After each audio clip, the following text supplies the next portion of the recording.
I'm Nadine, the founder of Throdle, and today I'm here at the Toyo Tires Trend Pass with Jesse taking a look at his RS.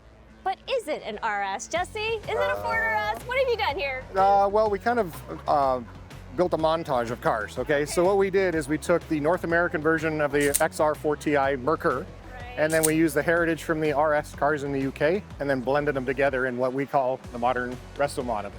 So where do we see the different elements? Oh, wow. When you looked at a Merkur, it had a big plastic bumper on the front that wrapped underneath. The RS cars had a very low profile front spoiler, a splitter, and a different front end to the cars. Then the differences continued on with a bigger side window and a bigger whale tail in the back. So we kind of try to call back the heritage of those RS cars and make the North American car a good blend. Very nice. So what's your inspiration for building this car? Well, like I said, I knew this car from brand new, well, almost brand new. I went to high school in this car, and it was always my friend versus me. I had the old muscle car, he had the old import car. It was like, whose car's better, right? Yeah.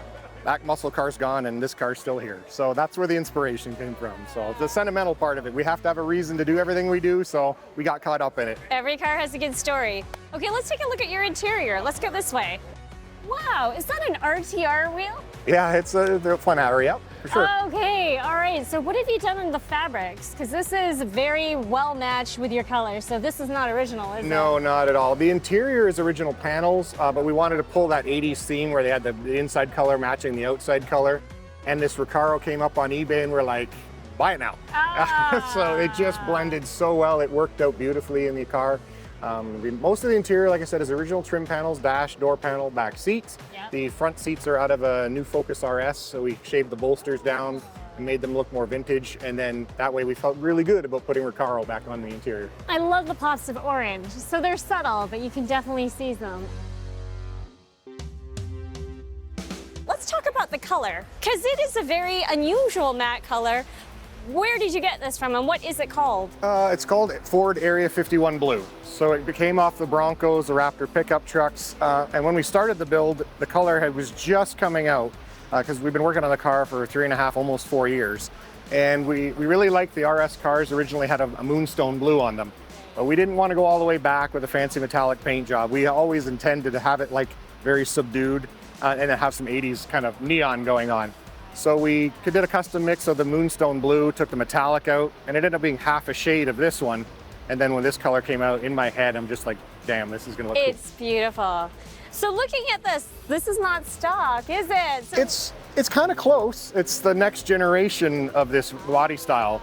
So the taillights are a little bit longer. They're out of the UK Sapphire. We had to modify the quarter panels, and it got rid of that big opening for the Euro license plate. It's a different size, the one that actually comes in the Merkur, yes, right? Exactly, yes. Okay. Normally the Merkur was about this long. There's about 5 inches longer in the taillight here. Well, it looks really nice. And of course, your Canadian heritage and mine, we have to have a hoser, right? That's so everybody behind us can get a little flip off kind of thing.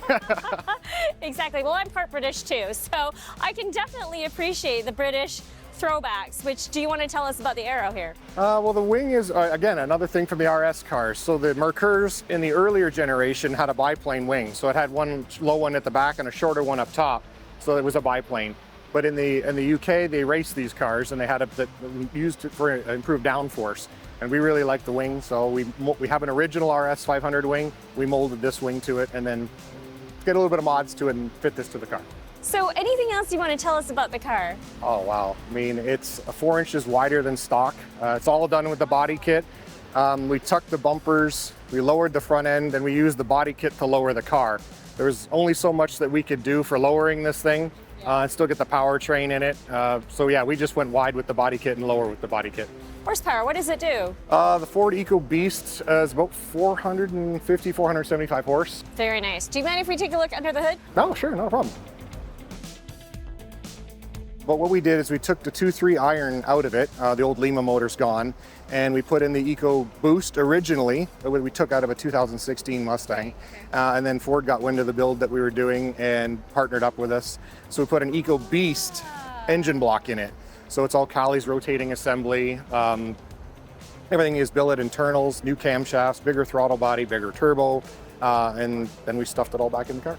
Wow, amazing. Thank you. So how long did this build take you to make, actually? About 3.5 years in the build time, but 20 years rolling around with ideas.